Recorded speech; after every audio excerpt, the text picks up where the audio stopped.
So hello guys, कैसे हो आप सभी लोग। सो गाइस, आज घर के अंदर हमें अविनाश वर्सेस घर वाले, जी हाँ दोस्तों, बाकी है घर वालों से उनकी तगड़ी फाइट होती हुई देखने को मिल जाती है। सबसे पहले तो भैया उनकी जो फाइट होती है वो हमारे डॉक्टर साहब यानी कि अरफीन के साथ फाइट होती हुई दिखाई दे जाती है।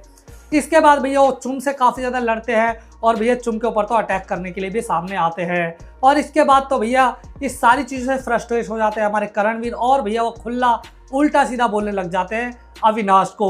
लेकिन गाइस, बात कर लेते क्या अविनाश ने जो इतनी सारी फाइटें की, जो पूरे घर वालों से पंगा लिया, वो सही से लिया या फिर गलत तरीके से। तो गाइस देखिए, पहली बात जो कि राशन आया था वहां पर अपने हिस्से का खाना मुझे बिल्कुल भी ठीक लगता है कि भाई अगर कुछ चीज़ आई है तो तुम अपने हिस्से का एक फ्रूट, एक संतरा जो लेकर खाना चाहो खा लो।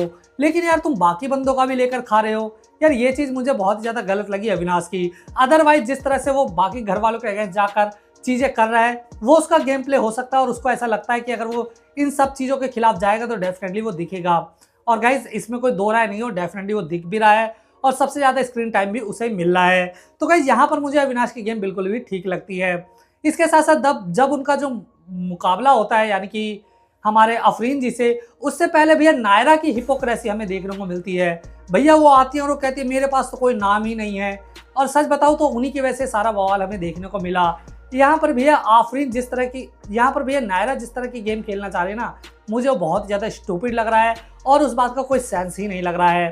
और इसके ऊपर जब अविनाश चीज़ें बोल लेते तो डेफिनेटली वो बिल्कुल सही बोल लेते, मुझे यहाँ पर उनके में कोई भी गलती नज़र नहीं आई। इनफैक्ट जिस तरह से भैया आफरीन बीच में आ रहे थे, मुझे डेफिनेटली यहाँ अविनाश की कोई गलती नज़र नहीं आती और आफरीन यहाँ पर मुझे पूरी तरह से गलत नज़र आ रहे थे। उसके बाद भैया श्रुतिका जब अपने बातों को करने लग गई, यानी कि वो जब चार लोगों के नाम लेने लग गई, यानी कि मुस्कान का नाम लेने लगे, अविनाश का नाम, बग्गा का और चाहत का। अगर वो चारों का नाम लेने लग गई तो भैया अविनाश ने उन्हें टोकना जरूरी समझा।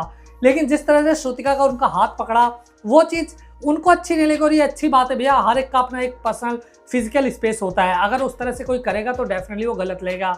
और उसने नॉर्मली हटाया था और उसने कोई मारने वाली बात नहीं की थी कि भाई तू मेरे को ऐसे करेगी तो मैं तुझे मार दूंगा। उसने डेफिनेटली ये कहा था कि आप मुझे टच करके बात मत करो। लेकिन यहाँ जो है हमारे अफरीन जी, तू लड़की को ऐसे कैसे बोल सकता है, तेरे को शर्म नहीं आती है, फलाना ढिमका।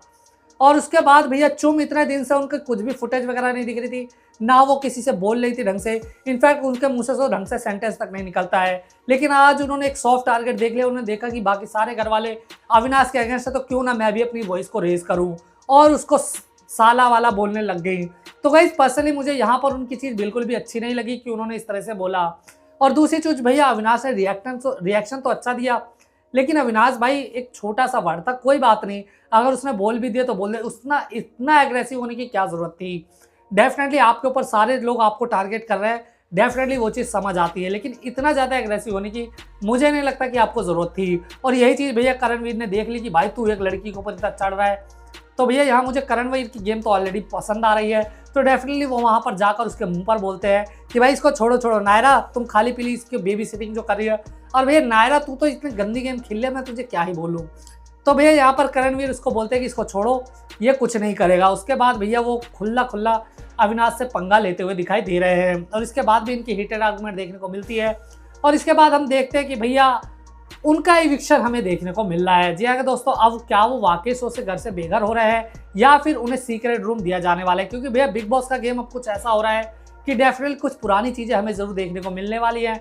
और शायद से ऐसा हो सकता है कि वो सीक्रेट रूम में जाए, क्योंकि उन्होंने हाथ तो नहीं उठाया। थोड़ा सा लड़कियां जो कह रही मैं अनसेफ हूँ, गाइस मुझे नहीं लगता कि अविनाश ने कुछ ऐसी चीज़ें की है जिसकी वजह से कोई भी लड़की अनसेफ फील करे। तो डेफिनेटली यहाँ मुझे अनफेयर इविक्शन लग रहा है, और भैया घर वालों से उनकी बगावत करना बिल्कुल जायज़ है। और मुझे नहीं लगता कि अविनाश ने कुछ खास ऐसी कुछ गलतियां की थी, छोटी मोटी चीज़ें उन्होंने ज़रूर गलत की थी। फिलहाल गाइज आप लोग इस इविक्शन के बारे में क्या कहना चाहेंगे, अपनी राय मुझे कमेंट में जरूर बताएं। साथ ही वीडियो को लाइक और चैनल को सब्सक्राइब करना ना भूलें।